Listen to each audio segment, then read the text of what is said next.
Pagi hari di ruang keluarga, rumah terlihat rapi dan tenang. Dua anak berada di dalamnya, sibuk dengan aktivitas mereka masing-masing. Kak, itu panggilin papi kamu dari tadi di kamar main HP terus. Wah, oke Mi. Bisa dipanggil, ini udah keluar. Suaranya dong. Papi, lihat gambar aku dong. Wah bagus, nanti papi lihat ya. Dari tadi pegang HP terus, ngapain aja sih? Ini nih ada peluang bagus, investasi untuk perusahaan kita. Keuntungannya besar, cepat juga loh. Yang kayak di berita-berita itu, Pi. Ini beda, udah papi cek kok. Oh, begitu. Yang penting aman ya investasinya buat kita nanti. Di siang hari yang sama, di sebuah kafe kecil yang cukup sepi terjadi pertemuan penting. Obrolan serius berlangsung, membawa tawaran yang terdengar menjanjikan. Kesempatan seperti ini nggak datang 2 kali, Pak Erwin. Saya sudah menyiapkan sebuah investasi yang berbalut asuransi kesehatan keluarga seumur hidup. Kira-kira berapa lama perusahaan saya balik modal? Bapak tenang saja, balik modal hanya 1 bulan. Bahkan bisa lebih cepat jika DP disarankan untuk perusahaan sekelas Bapak. Risikonya apa? Saya ingatkan lagi, kalau Bapak berani, hasilnya akan sepadan untuk kepentingan perusahaan Bapak. Saya masih ragu dalam melakukan hal ini. Apakah ada bukti dari hasil investor sebelumnya? Zan, buka tasnya dan perlihatkan perusahaan-perusahaan yang sudah bekerja sama dengan kita sendiri.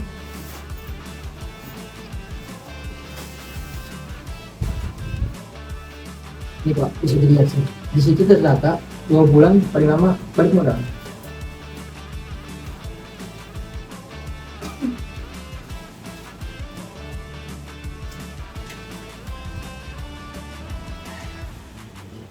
Baik, saya ikut. Oke, baik, kalau begitu nanti saya akan minta data dari Bapak di WhatsApp ya. Terima kasih. Terima kasih Bapak. Sore harinya, suasana rumah mulai terasa berbeda. Percakapan keluarga menjadi lebih tegang setelah sebuah keputusan diambil. Kamu lama banget, Pi, dari luar ngobrol sama siapa aja? Iya, ngobrol dengan investornya. Ternyata mereka bertiga nih. Investornya? Kamu serius? Mereka udah terpercaya kan untuk jadi investornya? Ini terpercaya nih, terjamin untuk masa depan anak-anak kita. Tapi juga udah menginvestasikan uang kita kok. Uang kita? Emang itu seberapa banyak? Hampir seluruh tabungan kita. Kamu serius? Kamu nggak takut mereka itu scammer? Ini kesempatan yang baik nih. Ya udah deh, ya aku percaya. Tapi kamu jangan terlalu gegabah untuk ambil keputusan ke mereka. Kadang hidup itu harus mengambil resiko nih. Iya, aku percaya. 2 bulan kemudian, di pagi hari yang sunyi, sang ayah terlihat gelisah. Ia mulai mencoba memastikan sesuatu yang sejak lama ia tunggu. Harus nyari ini masuk. Siap. Kalau Pak, angkat. Papi lagi kenapa? Gak apa-apa nak. Tapi cuma pusing aja masalah kerjaan. Oh gitu. Nak, boleh tolong carikan papi di Google mengenai investor ICS? Boleh, Pi. Yang ini, Pi.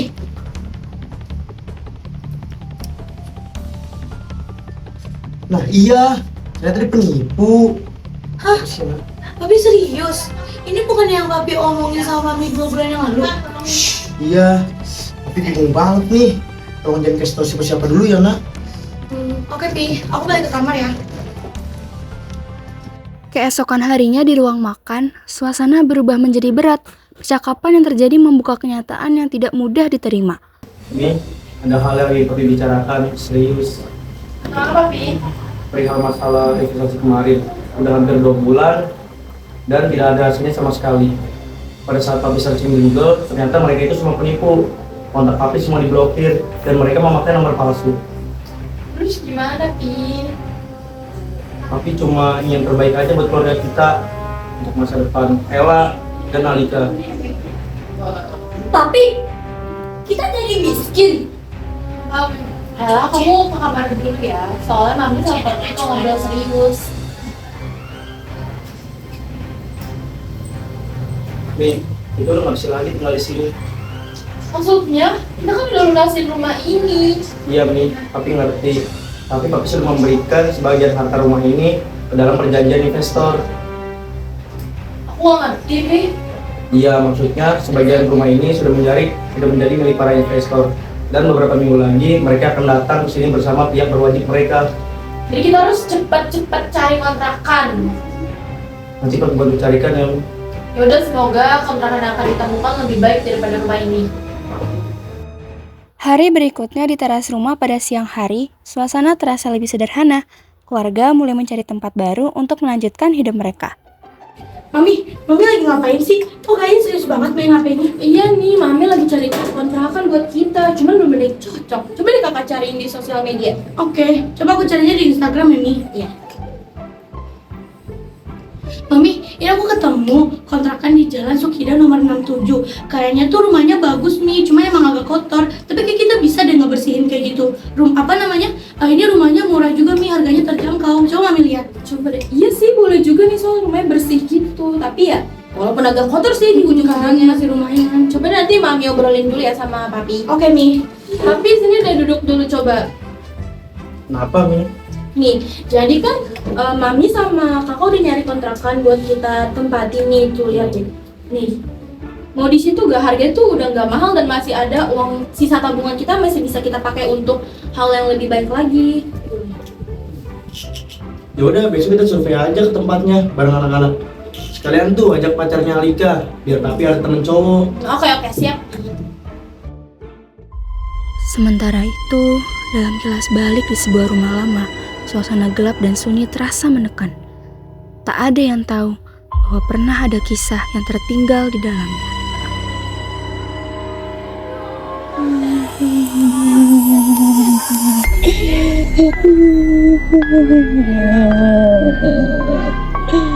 Ampun, Ma. Ampun, Ma. Sakit. Kalau aku hilang, aku semuanya akan jadi lebih baik. Hari berikutnya, keluarga tersebut datang ke rumah yang ingin mereka survei sebagai tempat tinggal baru. Di dalam rumah yang sudah lama kosong itu, mereka mulai melihat-lihat setiap sudut dengan suasana yang terasa hening dan asing. Silakan, Bu. Pak, rumahnya emang sudah lama. Tapi untuk kualitas bangunan, gak usah ditanya. Masih aman. Lingkungannya cukup tenang sih. Tapi terlalu tenang gak sih? Takut nanti kalau udah malam lingkungannya. Justru itu, Ibu. Namanya benefit. Kalau tenang gini kan kalian dapat keunggulan. Privasi kalian terjaga juga. Lu ngerasa gak sih? Situ kayak nggak ada hidup gitu. Kayak kosongnya tuh kosong banget. Aduh, apa ya bahasanya? Kayak ada hidup sih. Tapi kan ini udah lama ditinggal. Gak make sense sih, tapi masih nyambung kok. Bocah, semistis lu berdua. Apaan sih? Udah kalian bertiga. Oh ya Mbak, aku mau tanya. Emang kenapa ya rumah ini tuh dijualnya tuh dengan harga yang murah, tapi kan ini di perkotaan? Kalau gitu ya, alasan pribadinya sih karena pemilik ramanya rendah. Urusan pribadi. Oh, urusan pribadi toh. Cuman apa ada hal wajib yang harus kita ketahui gitu? Ibu, kalau semua rumah yang dijual harus diceritain latar belakangnya, gak ada yang berani beli. Baik, kita ambil rumah ini. Tapi Pi, Kita butuh rumah ini, nak. Keesokan paginya, keluarga tersebut mulai mengangkut barang-barang mereka ke rumah baru. Di tengah aktivitas pindahan itu, mereka menata ulang kehidupan mereka di tempat yang masih terasa asing. Wah, lumayan juga ya. Luas banget buat harga segini. Ya, tapi kan mau nggak berarti nyaman, Ay. Kamu kenapa sih dari tadi? Perasaan negatif terus? Di aku tuh gak negatif, aku sih realistis aja ya. Rumah sebesar ini, terus kotor, terus itu tuh murah banget harganya. Itu tuh gak mungkin gak ada apa-apanya gak sih? aduh si Alika memang kayak gitu Hadrian. Dia kebanyakan nonton film horor jadi patokan. Apaan sih, Mami? Ya udah sana. Ella, kamu kenapa nak? Kamu diem aja dari tadi. Nggak tahu nih, aku merasa tempat ini kayak dingin banget. Udah gitu, hawanya agak gimana gitu. Kamu kecapean aja itu El. Nanti habis beres-beres, kamu langsung istirahat aja Gi. Aku bukan capek, Pak. Aku merasa there's something really off here. Ya El, itu cuma perasaan pertama pindah. Lama-lama kebiasa kok. Saya tadi juga gak interaktif malu. Apa sih lu? So asik sebenernya. Masih di hari yang sama, menjelang malam di ruang makan rumah baru. Saat suasana mulai sepi, Ella menghabiskan waktu sendirian di sana. Dalam suasana yang tenang dan minim cahaya, ia mencoba melakukan aktivitas sederhana. Duh, Mama, apa sih dong makannya gelap kayak gini? Aku kan juga bisa haus tahu malam-malam. Kok bahasa galak ya? Let's spin the wine. Kayak Enggak. Kayaknya itu bukan angin deh. Tolonglah. Aduh, makhluk anomali mistis. Aku nih cuma pengen nyelesain sketsa aku tahu. Tolong deh, gak usah ganggu aku. Oi, main gak kau denganku? Mi? Pi? Gak lucu deh. Apa ini? Lebay kali kau. Kamu siapa? Jangan ganggu aku deh. Lebay kali sih kau. Aku ini penunggu rumah ini. Kau anak baru di sini. Aku sudah lama di sini. Hah? Kamu hantu? Gak kamu bukannya jauh kamu. Bener-bener lebay ya kau ya. Aku ini pendek kali kau ya. Aku gak mau ajak main kau. Aku ini mau minta tolong dengan kau, Pak. Minta tolong? Di hari berikutnya di ruang tamu, beberapa tetangga datang berkunjung untuk berbincang dengan keluarga tersebut. Di tengah obrolan itu, mereka mulai membahas sesuatu tentang rumah yang keluarga itu tempati. Misi Mas Mbak. Oke, kebetulan kami itu tetangga lama di sini. Oh iya Mas, Mbak ada perlu apa ya sampai tiga-tiganya datang ke sini? Waduh, jadi gimana ya Mbak? Kami pengen ngasih tahu sesuatu tentang di balik rumah ini. Tentang rumah ini, Iya, dulu tuh ada anak remaja 18 tahun tinggal di sini. Namanya tuh Gisel. Lalu sekarang dia keadaannya gimana? Dia sudah tidak ada. meninggal. Dia nggak kuat tinggal di keadaan rumah yang kacau balau ini.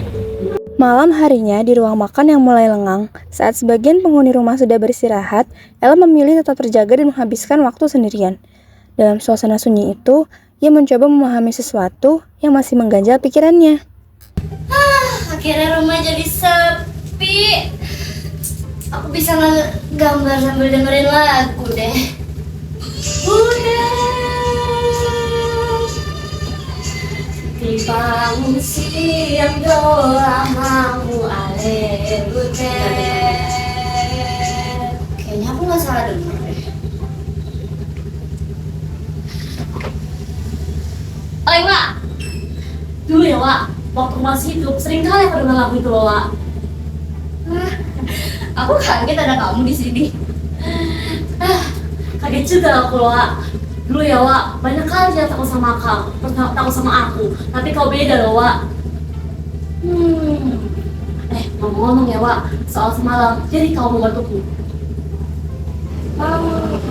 Kamu siapa dan kenapa? Aku juga nggak tahu aku ini siapa loh Wak. Ingatanku masih bilang sebelah loh.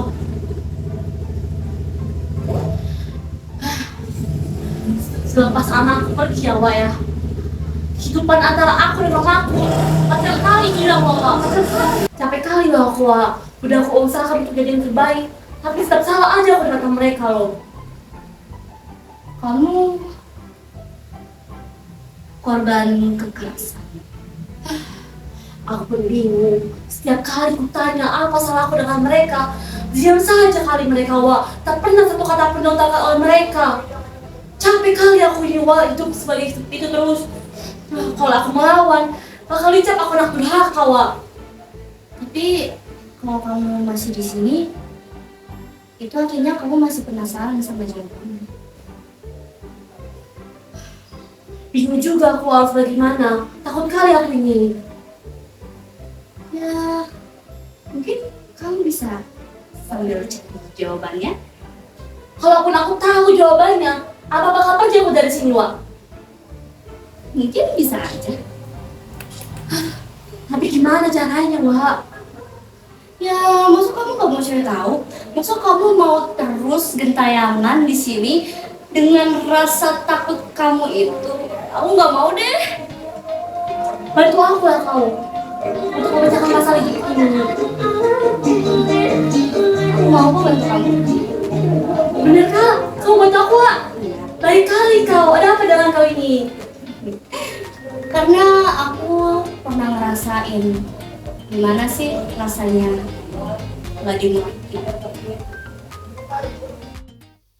Keesokan paginya saat rumah masih dalam keadaan sepi, Ella mengisi waktu sendirian di ruang tamu dengan melakukan sebuah permainan sederhana.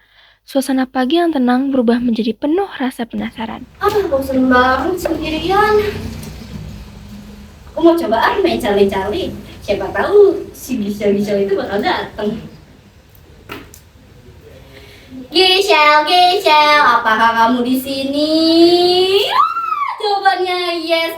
Wah, Gisel datang. Berani kali kau permainan setan macam ini. To be honest, aku juga ada masalah sih. Punya masalah juga kawan. Ya, beberapa bulan yang lalu ada orang asing yang datang ke keluargaku. Mereka sih janjinya mau ngasih investasi ke perusahaan papi aku dan janji bakal bantu ekonomi keluarga aku. Turns out, mereka malah bawa kabur semua uangnya. Dan akhirnya aku terpaksa tinggal di rumah yang kayak gini. Tutup mulut kau ya. Enak kali kau bilang rumah macam ini. Gitu maksudnya. Tapi ya gimana ya? Aku kesini juga karena nggak ada pilihan.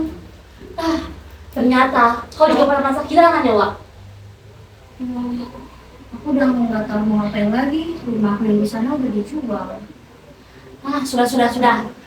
Aku bantulah kau untuk memecahkan masalahmu ini. Kamu serius? Iyalah, aku bantulah. Aku serius lah ini. Jadi kita saling bantu ya? Iya. Tapi ya, kau harus cari tahu dulu apa masalah hidupku ini. Mau nggak? Deal! Oke, akan ku cari tuh orang yang mengambil duit keluargamu itu. Deal! Tenang, aman. Siang harinya di teras rumah, beberapa orang berkumpul dan berbincang santai, saling bertukar informasi mengenai sesuatu yang ingin mereka ketahui. Percakapan pun berlangsung ringan, namun mengarah pada hal yang lebih dalam. Permisi Mbak, kami izin masuk boleh? Monggo Mas, Mbak masuk sini dulu. Kebetulan ada yang mau saya tanyakan kepada Mas Mbak. Jadi setelah kejadian itu, Gisel itu kira-kira perginya kemana ya?